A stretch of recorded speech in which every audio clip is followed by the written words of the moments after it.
Good afternoon friends. अपने income tax के cases की सीरीज में मैं अमित कुमार गुप्ता एडवोकेट आज जो केस आप लोगों के सामने डिस्कस करूंगा उस केस का नाम है CIT वर्सेस रमेश शराफ। ये केस 2020 में डिसाइड किया गया और मैटर 428 ITR पेज नंबर 499 पे रिपोर्ट किया गया। मैटर मद्रास हाई कोर्ट ने डिसाइड किया। फ्रेंड्स, बहुत ही इंपॉर्टेंट केस है कैपिटल गेन के ऊपर। कैपिटल गेन के अंदर इतने नए नए इशू निकल के आते हैं और अलग अलग परिस्थितियों के अंदर अलग अलग परमुटेशन कम्बिनेशंस के अंदर एसएससी फॉल करता है और डिपार्टमेंट की हर पूरी कोशिश रहती है कि एसएससी को उसको दी हुई एग्जम्पशन से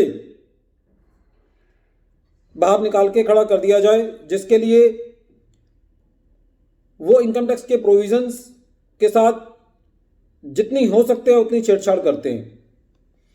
ये केस भी उसी का एक परफेक्ट एग्जाम्पल है। ये केस सेक्शन 54F को लेकर के है। सेक्शन 54F मोटे तौर पे ये कहता है कि यदि एसएससी को अदर देन रेजिडेंशियल प्रॉपर्टी बेच करके यदि कोई कैपिटल गेन हुआ है और उसको वो रेजिडेंशियल प्रॉपर्टी के अंदर इन्वेस्ट कर देता है तो एसएससी सेक्शन 54F की एग्जम्पशन को क्लेम कर सकता है। इसके अंदर जो मूल पॉइंट है वो ये है कि एसएससी ने जो इन्वेस्टमेंट की है वो रेजिडेंशियल प्रॉपर्टी के अंदर की हो। तो इस केस के अंदर भी एसएससी ने जब प्रॉपर्टी खरीदी तो वो रेजिडेंशियल प्रॉपर्टी थी, लेकिन बाद में 1 महीने बाद एसएससी को कोई ऐसा ऑप्शन आया जहां पे एसएससी ने उस प्रॉपर्टी के अंदर अपना एक रेस्टोरेंट जो है वो शुरू किया। कहने का तात्पर्य यह है कि उसका कमर्शियल यूज स्टार्ट कर दिया। पहले असेसिंग ऑफिसर ने एसएससी को सेक्शन 54F की एग्जम्पशन दे दी थी, बाद में सेक्शन 148 का नोटिस इशू करके वो एग्जम्पशन को विड्रॉ कर लिया और ये कहा कि आप इस प्रॉपर्टी का रेजिडेंशियल यूज नहीं कर रहे, आप इसका कमर्शियल यूज कर रहे हो, इसलिए आपको इसकी एग्जम्पशन नहीं मिलनी चाहिए। मैटर ट्रैवल करता हुआ मद्रास हाई कोर्ट के पास गया और मद्रास हाई कोर्ट ने एसएससी के फेवर में डिसीजन दिया और ये कहा कि सेक्शन 54 की एग्जम्पशन को देखने के लिए आपको ये देखना है कि जिस डेट पे एसएससी ने नई रेजिडेंशियल प्रॉपर्टी के अंदर इन्वेस्टमेंट किया उस डेट पे वो प्रॉपर्टी रेजिडेंशियल थी या नहीं थी।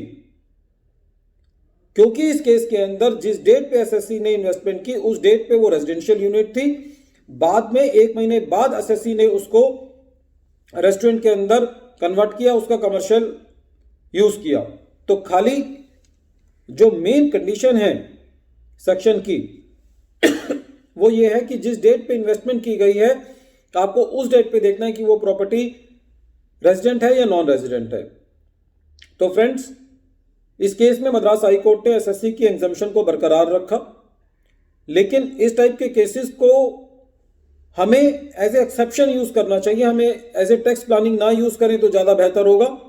कभी ऐसा ना हो कि आपने कोई प्रॉपर्टी खरीदी और आपका मकसद ही ऐसा हो कि आप उसको बाद में किराए पे चढ़ाएंगे कमर्शियल यूज के लिए, या खुद उसके अंदर रेस्टोरेंट बनाएंगे या कोई शोरूम बनाएंगे और आपका कोई ऐसा एग्रीमेंट बाद में डिपार्टमेंट को 148 के अंदर मिल जाता है तो आपका जो एग्जम्पशन है वो खतरे में पड़ सकता है।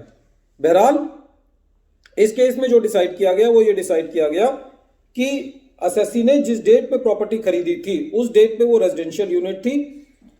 इस चीज से कोई फर्क नहीं पड़ेगा कि बाद में उसका यूज जो है वो कमर्शियल हो गया।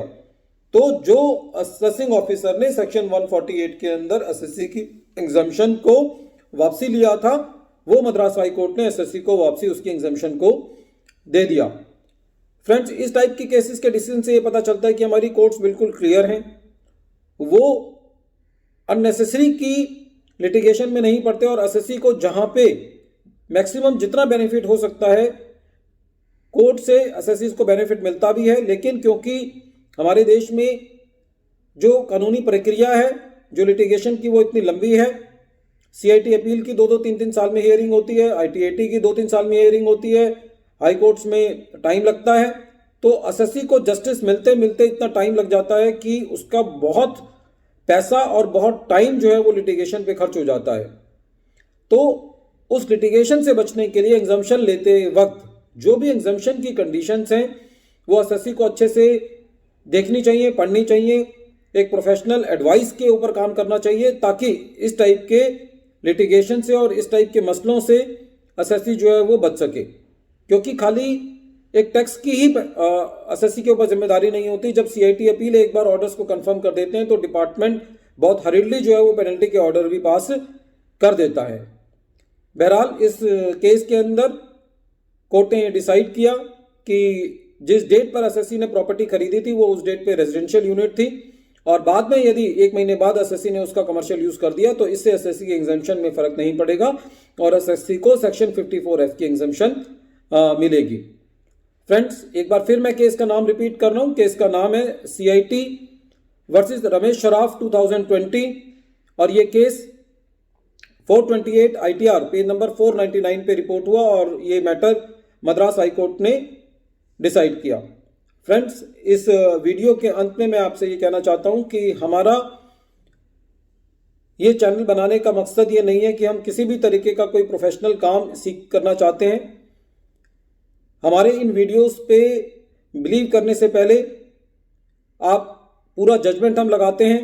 कोई इंटरप्रिटेशन में आपके कोई समझने में फ़र्क रहता है या हमारे समझाने में कोई फ़र्क रह जाता है तो उसकी क्लैरिटी के लिए आप अपने पूरा केस पढ़ें और पहले अपने प्रोफेशनल्स को कंसल्ट करें, ताकि जो है आपको एक फॉर्म्ड ओपिनियन जो है वो एक इन्फॉर्म्ड ओपिनियन जो है वो मिल सके।